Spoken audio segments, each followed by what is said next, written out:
네, 안녕하세요. 주식은 역시 기리기리세 기리십니다. 안녕하세요, 여러분들. 자, 오늘의 경제 뉴스는 또 어떤 게 있는지 한번 또 공부해 보도록 하겠습니다. 같이 공부하시죠. 렛츠 기릿! 첫 번째 뉴스 바로 확인하도록 하겠습니다. 일단 이 뉴스는 이 정보는 꽤나 중요할 것 같은데요. B2 개미 곡소리 더 커지나 테마주 반대매매 경고음. 국내 증시가 개걸음을 지속하는 가운데 담보 비율을 채우지 못해 강제 청산되는 반대매매 규모가 팬데믹 이전에 2배를 뛰어넘은 것으로 집계가 된다고 합니다. 그렇다면 숫자를 한번 봐봐야겠죠. 반대매매의 월별 추이를 살펴보자면 하루 평균 반대매매 규모는 지난 3월 148억 원을 기록한 이후 4월에는 156억 원, 그리고 5월에는 164억 원으로 현재 늘어나고 있다고 합니다. 그러니까 국내 증시가 지속적으로 약세를 이어가자 개인 투자자들이 빌린 돈을 갚지 못한 데 따른 결과라고 해석을 해볼 수 있겠죠. 그래서 지금 같은 상황에서는 B2에 대한 부담감이 갈수록 커집니다. 그런데 그 와중에도 동학개미들은 테마주의 신용융자를 쏟아붓고 있어서 우려가 된다고 한데요. 실제 최근 신용비율이 높은 상위 종목은 정치, 원자재 등 테마주에 엮인 종목으로 나타났다고 합니다. 그렇다면 신용비율이 가장 높은 기업이 뭔가 봤더니 빅텍이 13.68%로 1위를 차지했습니다. 그리고 정치 테마주라고 볼 수 있겠죠. 써니전자는 12.66%, 조강 ILI는 12.5%, 선광, 티플렉스, 대성홀딩스, 이론, PC디렉트 여기까지 전부 다 11%가 넘는 걸 확인할 수 있는데요. 그렇다면 이 신용 비율이 높다는 의미가 뭘까요? 일단 결론부터 말씀드리자면은 일단 주가가 추가 상승할 이유 충분히 존재한다고 볼 수 있습니다. 그 이유가 뭐냐면은 지금 현재 시장에서 관심이 정말 많은 종목들이기 때문에 많은 사람들이 빚을 내서도 투자를 할 만한 그러한 종목이라고 볼 수 있기 때문이죠. 그래서 우리가 지난번에도 공부했다시피 주식에는 두 가지가 필요합니다. 첫 번째는 실적이 필요하고요. 그리고 두 번째는 이벤트가 필요하죠. 그런데 그 두 개 중에서 신용잔고가 높다는 것은 이벤트를 갖고 있다는 의미랑 똑같다고 생각을 해볼 수 있습니다. 그렇다면 우리가 지금이라도 여기에 투자를 해야 될까요? 그런데 절대 그건 아닙니다. 일단 저 기릿은 증시가 좋을 때는 신용비율이 한 9%, 그 다음에 증시가 나쁠 때는 한 8% 정도, 그 정도 라인을 잡은 다음에 그거보다 신용이 높은 기업들은 절대 건들지 않습니다. 그 이유를 말씀드리자면 처음에 말씀드렸던 대로 지금 현재 사람들이 많이 쳐다보는 기업인 건 맞습니다. 그렇기 때문에 빚을 내서도 투자를 한다고 말했죠. 그런데 중요한 거는 사람들의 관심이 크긴 하나 이미 끝물일 확률이 꽤나 높다고 해석을 해볼 수 있습니다. 우리가 작년에 느꼈다시피 개인분들이 야 가자 이거 주식이 최고다 돈이 복사가 된다 이렇게 말할 때가 바로 고점의 신호였다는 거 우리가 온몸으로 느꼈죠. 그거랑 마찬가지로 이런 식으로 신용이 과열돼 있다는 거는 어떻게 보면 이제 끝물 근처겠구나 라고 생각도 해볼 수 있습니다. 그렇기 때문에 저기를 절대 건들지 않고요. 그리고 플러스 두 번째, 이렇게 신용 비율이 높은 기업들은 주식이 올라갈 때도 문제 그리고 떨어질 때도 문제입니다. 그게 무슨 소리냐면은 일단 올라가는 걸 가정을 해보도록 하겠습니다. 신용 비율이 높은 기업이 주가가 슬슬 오르고 있습니다. 그러다가 갑자기 한 5%인가 급등을 했어요. 그렇다면 여기서 어떤 현상이 나타나냐면은 보통 빚을 내서 투자한 사람들은 조금은 급하고 매우 불안한 상태라고 볼 수 있기 때문에 조금만 올라도 매도를 진행하는 그러한 경향이 짙다고 볼 수 있습니다. 고로 신용이 없었다면 10% 20% 더 갈 종목도 5%만 올라도 매도가 쏟아져 나온다고 생각을 해볼 수 있겠죠. 그렇기 때문에 신용이 많은 기업들은 오를 때도 제약을 받고 그 반대로 떨어질 때가 더 문제입니다. 떨어질 때는 기분들이 알고 있는 그 단어가 튀어나오기 시작하죠. 뭐죠? 맞습니다. 반대매매. 다른 종목이 하락할 때는 10% 정도만 하락할 때도 신용이 많은 기업들은 반대매매가 터지며 혹은 버티지 못하면서 바로 매도하면서 10%는커녕 20% 30% 이렇게 하락할 수도 있다는 걸 우리가 생각을 해볼 수 있죠. 그러니 저기는 개인적으로 이러한 기업들이 주가가 설령 오른다고 하더라도 신용 비율이 높은 기업들은 기리분들이 굳이 건들 필요는 없다라고 생각을 하고 있습니다. 그래서 이렇게 빅텍, 써니전자, 조강, ILI 등등등 이런 기업들이 상위에 있다는 거 알려드리고, 그리고 6월 3일 기준 신용 비율이 높은 1등부터 22등 거의 10%가 넘는 기업들이 대부분인 걸 확인할 수 있죠. 위 기업들을 투자하신다면 이런 부분은 꼭 알고 있어야 된다고 저 기릿은 생각을 하고 있습니다. 기리분들 참고하시면 좋을 것 같습니다.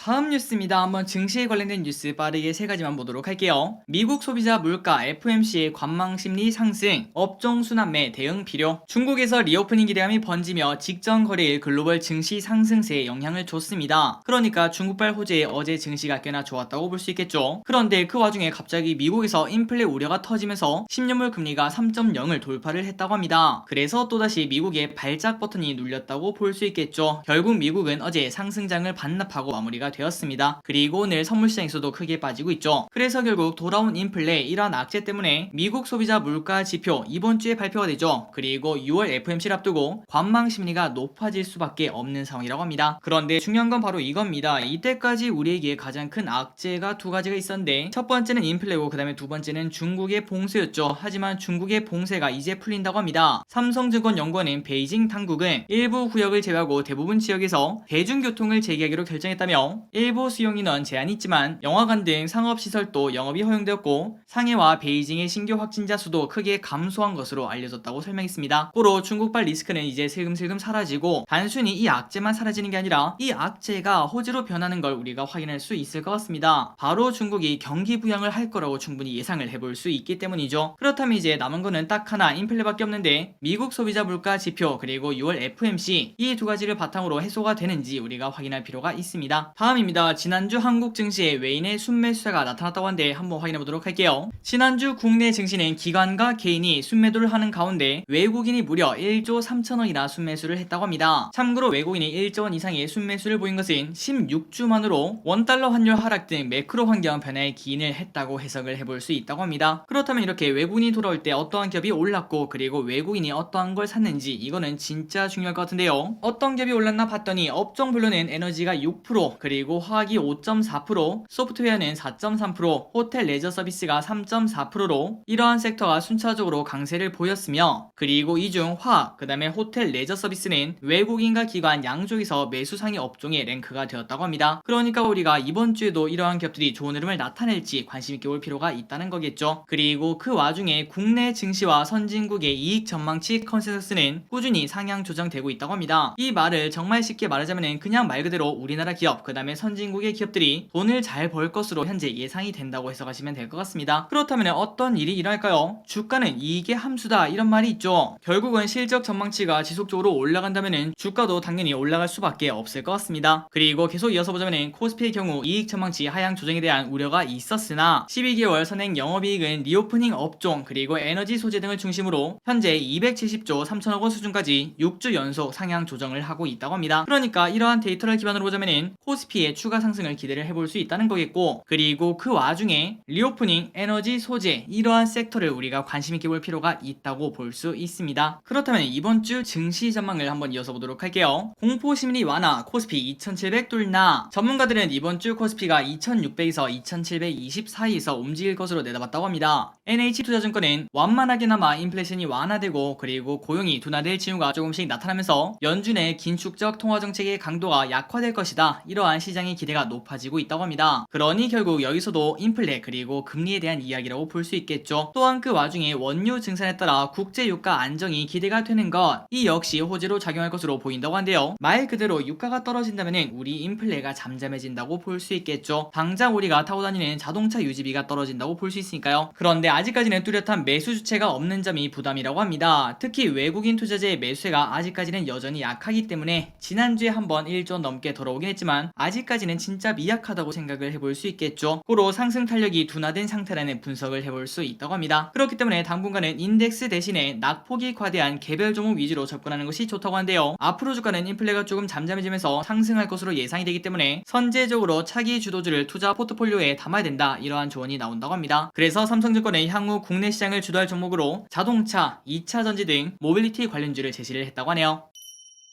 다음 소식입니다. 건설주에 관련된 내용을 한번 보도록 할게요. 계륵된 건설주, 낮아진 정책 기대감 속 추천주는 윤석열 정부의 정책 수혜주로 기대를 한몸에 받았던 건설주가 현재 부진한 흐름을 나타냅니다. 최근 들어 장이 안 좋기 때문에 같이 빠지는 흐름도 분명 존재한다고 볼 수 있겠죠. 그래서 지금 시장이 바라보는 건설업종 같은 경우에는 계륵이라고 표현을 할 수 있다고 합니다. 남주기는 아까운데 그렇다고 내가 사기는 좀 그렇고 이 정도의 주식이라고 생각을 해볼 수 있겠죠. 그 근거가 뭔가 봤더니 연간 매출의 증가 속도는 둔화될 것으로 예상되는 데다가 6월 1일 지방선거 이후로 이벤트가 또 소멸되었기 때문에 건설주는 안 되는구나 이렇게 생각하는 사람들이 많아지며 기대감이 낮아지고 있다고 해석을 할 수 있다고 합니다. 하지만 증권가는 이 와중에 반대 이야기를 하고 있습니다. 건설업종에 대한 투자 의견을 비중 확대로 제시를 한다고 한데요. 다만 빠르게 성장하진 않을 거라고 일단 선은 그었다고 합니다. 그렇다면 그 근거가 뭔가 봤더니 건설업종에서 가장 중요한 지표는 착공인데 공사비 상승의 즉각적인 반영은 올해 착공을 진행할 건설사들에게는 당연히 긍정적인 긍정적이라고 합니다. 그래서 전문가들은 건설업종 추천주로 삼성 엔지니어링을 제시를 했다고 한데요. 그 이유가 뭔가 봤더니 1분기 실적에서 원자재 가격 상승 영향을 미미했으나 고유가 정세에서 재정 여력이 나아진 중동에서의 발주가 현재 기대가 된다고 합니다. 그렇기 때문에 지금 현재 건설주가 계륵이라고 볼 수 있는데, 그런데 그 와중에 삼성 엔지니어링은 백미로 꼽을 수 있다고 합니다. 다음입니다. 개인적으로 지금 이제 슬슬 욕심나는 섹터라고 볼 수 있겠죠. 증권업 2분기 저점 후 반등, 긴축 종료 시 회복 가능. 마침 이러한 제목을 가진 기사가 있길래 한번 공부를 해보도록 하겠습니다. 유안타 증권은 증권 업종에 대해서 2분기를 저점으로 반등하고 실적 회복세도 가시화될 것으로 전망을 한다고 합니다. 정태준 연구원은 하반기 증권업 실적과 주가는 기준금리 인상이 종료된 후 증시가 반등할 때 회복할 것이라며, 이는 2012년, 2019년에도 나타났던 현상으로 금융위기 이후 통화정책에 따른 유동성 변화가 증시에 미치는 영향이 커졌기 때문으로 해석을 한다고 합니다. 그래서 유안타증권은 증시가 2분기를 저점으로 반등하며 거래대금도 점진적으로 회복될 것으로 예상한다며, 다만 변동성은 이전보다 조금 축소가 되고 있기 때문에 거래대금도 1분기 수준을 웃돌지는 못할 전망이지만, 그런데 증시 반등과 시장금리 하락으로 트레이딩 성과도 함께 회복될 것으로 본다고 합니다. 그러니까 이제 증권업을 조금은 공부할 때가 아닌가 이렇게 볼 수 있고, 우리가 지난번에도 봤다시피 지금 현재 배당률이 거의 7% 8%나 된다고 하죠. 설령 주가가 여기서 더 이상 오르지 않더라도 오히려 우리는 괜찮다고 볼 수 있죠. 7% 이상의 배당을 먹으면서 조금만 기다리면 또다시 상승하는 구간이 돌아올 거라고 예상을 해볼 수 있습니다. 한번 기분들 증권업 공부해보시면 좋을 것 같습니다. 다음입니다. 우리가 주말 사이에 꽤나 많이 공부했던 게임주, 그 중에 크래프톤이 오늘 급등을 하고 있다는 소식입니다. 그렇다면 갑자기 이렇게 급등한 이유가 뭔가 봤더니 바로 신작 모멘텀 때문이라고 합니다. 한번 내용을 보도록 할게요. 크래프톤이 신작 출시 일정을 확정하면서 게임 업계 내 기대감이 높아진 가운데 주가가 강세를 보이고 있다고 합니다. 다올투자증권 연구원은 신작 출시 일정이 구체가 되면서 올해 4분기 추정치를 상향을 했다며, 크래프톤의 콘솔 신작 칼리스토 프로토콜 출시 일자가 오는 12월 2일로 확정이 되었다며, 여기서 크래프톤은 12월에만 120만 장을 판매할 것으로 가정을 했다고 합니다. 그러면서 크래프톤에 대한 목표 주가는 35에서 42만원으로 투자 의견은 매수해서 적극 매수로 상향을 했다고 합니다. 이러한 영향에 크래프톤이 오늘 좋은 흐름을 나타냈는데, 그렇다면 다른 게임주도 비슷한 기대감을 가질 수 있겠죠. 한번 기분들 공부해보시면 좋을 것 같습니다. 다음입니다. 허위 계정 20% 맞지? 머스크 트위터 인수 계약 파기 위협. 자, 일론 머스크가 트위터를 인수한다, 그런 기사를 거의 한 달 전에 봤던 것 같은데요. 그런데 아직까지도 정말 많은 노이즈가 쏟아지고 있다고 합니다. 한번 지금 현재는 어떠한 이야기가 오고 가는지 보도록 하겠습니다. 일론 머스크가 열의를 보여왔던 트위터 인수에서 손을 뗄 수 있다고 엄포를 했습니다. 머스크는 6일 트위터의 사용자 기반을 더 파악해야 된다는 자신의 요구를 트위터가 무시하고 있다며 440억 달러나 달하는 이 인수 계약에서 철수할 수 있다고 위협을 하고 있다고 합니다. 그렇다면 도대체 일론 머스크는 어떤 걸 원하고 있는가 봤더니, 현재 분쟁의 핵심은 바로 실제 사용자들이 이용하지 않는 트위터의 이른바 스팸 계정의 비율이라고 한데요. 머스크는 이날 공개된 감독 당국에 보낸 서한에서 자신이 트위터의 스팸 계정을 직접 확인할 자격이 있다고 주장을 했습니다. 참고로 트위터는 공개적으로 스팸 계정이 상시 사용자들의 5% 미만이라고 주장을 하지만, 머스크는 최소 20%에 달할 것이라고 말했다고 합니다. 그러니까 괴리율이 꽤나 크다고 볼 수 있고, 일론 머스크는 스팸 계정이 이렇게 많은데 내가 이 정도 돈을 내야 되냐 이렇게 따진다고 볼 수 있겠죠. 그래서 결국 이렇게 노이즈를 계속 머스크가 내는 것도 조용히 문제를 풀려는 게 아니라 가격을 재협상하거나 혹은 계약을 파기하기 위해서라는 그런 지적이 나온다고 합니다. 만약에 머스크가 이 인수 계약을 파기한다면 10억 달러의 위약금을 물어야 되고, 그리고 이후 각종 소송에 시달릴 수 있다는 거는 테슬라에게는 당연히 악재라고도 생각을 해볼 수 있겠네요. 혹시나 테슬라 주주분이시라면 이러한 내용은 참고하시면 좋을 것 같습니다.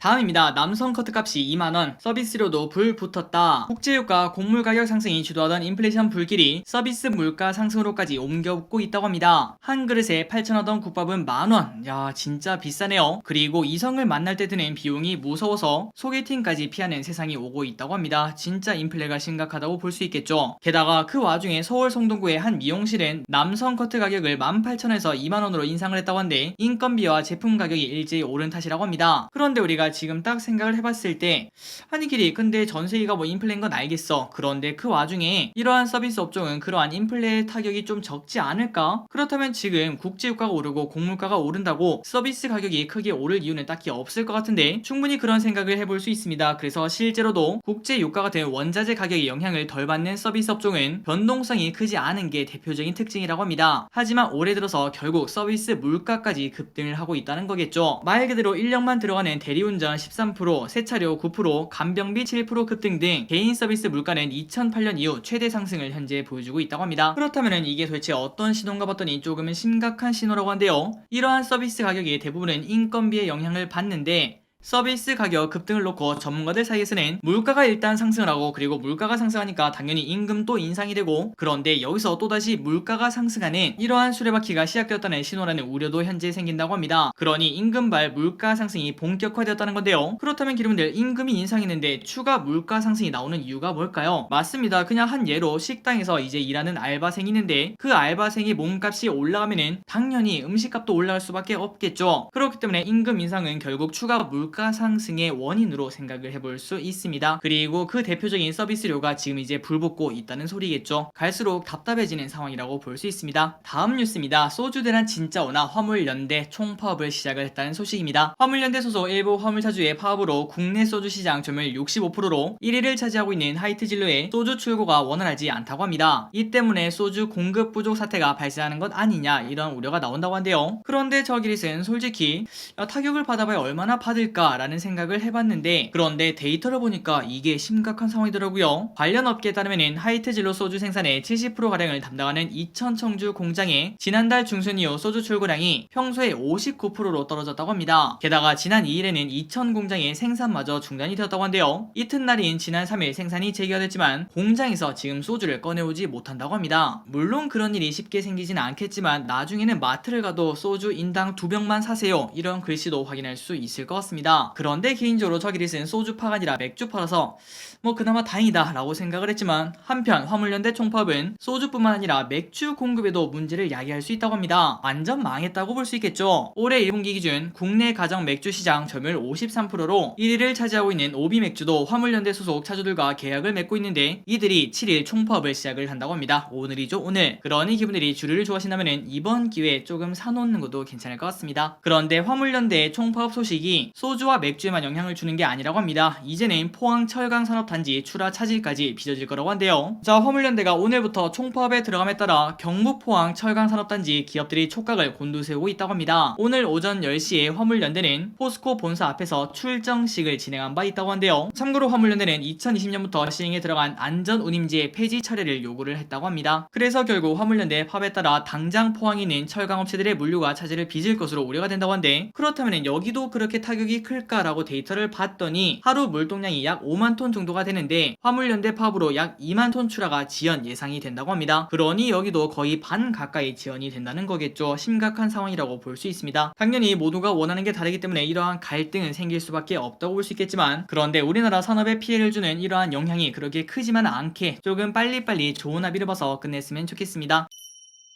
다음입니다. 유럽 출장 이재용 잘 다녀오겠다. 최윤호 삼성 SDI 사장 동행. 이 부분이 조금 중요할 것 같아요. 이재용 삼성전자 부회장이 기자들과 만나 잘 다녀오겠다는 한마디를 남기고 출국을 했다는 소식입니다. 그리고 같이 간 사람이 누군가 봤더니 바로 최윤호 삼성 SDI 사장도 동행했다고 한데요. 그래서 우리가 일단 알고 있기로는 이 부회장은 네덜란드에 가서 반도체 장비업체 ASML 본사를 찾을 것으로 현재 예상이 된다고 합니다. 그리고 그 다음에 이제 M&A가 꽤나 중요할 것 같은데 어떠한 M&A를 진행을 할까 이러한 예상이 조금 많은 가운데 유럽 지역에는 삼성전자가 인수를 검토한 것으로 전해진 차량용 반도체 기업의 본사가 다수 포진되어 있다고 합니다. 그중 네덜란드의 NXP 그리고 독일의 인피니온 등이 인수 대상으로 거론이 된다고 하는데 그리고 그 근거 중 하나는 바로 삼성 SDI 사장이 동행했다는 거 이 부분도 조금 생각을 해볼 수 있겠죠. 또한 이와 함께 최근 M&A 매물로 다시 나온 영국의 ARM도 유력한 M&A 대상으로 뽑힌다고 합니다. 자, 오늘의 기업 한 가지를 보고 이제 마무리 보도록 하겠습니다. SK이노베이션 2분기 실적 서프라이즈 전망. 유한타증권은 SK이노베이션에 대해서 2분기 실적 서프라이즈를 달성할 것으로 전망을 한다고 합니다. 또한 투자기관 매수와 목표주가 41만원을 유지를 한다고 하네요. 자, 유한타증권 연구원은 2분기 정유 부분의 서프라이즈와 배터리 부진이 예상이 된다며 국제유가의 상승에 따른 재고이익은 감소할 것으로 예상되지만 정제마진 효과가 이를 상쇄할 것으로 현재 보인다고 합니다. 그리고 SK이노베이션 하면은 정유보다 또 배터리가 중요할 것 같은데 배터리 부분의 2분기 매출액은 전분기 대비 40%는 증가하지만 영업손익은 2,360억원 적자를 예상을 한다고 합니다. 물론 이 수치는 전분기 대비 적자폭이 줄어 줄어들긴 했지만 리튬, 니켈, 코발트 등 메탈 원료 가격의 상승 부담이 이어진다고 볼 수 있겠죠. 그런데 그 와중에 지금 현재 고유가 시대를 맞으면서 SK이노베이션 실적이 하늘을 뚫을 것으로 예상이 된다고 합니다. 그래서 한번 실적을 보도록 하겠습니다. SK이노베이션 올해부터 실적 성장이 미쳤죠. 말 그대로 하늘을 뚫은 걸 확인할 수 있습니다. 그래서 올해 예상펀은 9.5 그리고 내년은 11.3이라고 한데, 그런데 이 정도 펀은 2차 전지의 성장성이 거의 반영이 안 된 거 아닌가 라는 생각이 들 정도로 저평가라고 판단을 해볼 수 있겠죠. 그 유명한 워렌 버핏도 에너지주를 싹쓸이한 거 기분들 알고 있을 거라고 생각합니다. 그래서 SK이노베이션 결국 120일선을 뚫고 올라가 쭉쭉 올라가는 걸 볼 수 있습니다. 거래량 실린 강력한 상승을 하는 걸 확인할 수 있는데요. 충분히 우리가 지속적으로 공부할 필요가 있다고 생각합니다. 한번 기분들 공부해보시기 바래요. 자, 오늘 공부는 여기까지 끝났습니다. 항상 이렇게 같이 공부해주셔서 진심으로 감사합니다. 지금까지 기리셨습니다. 빠이요.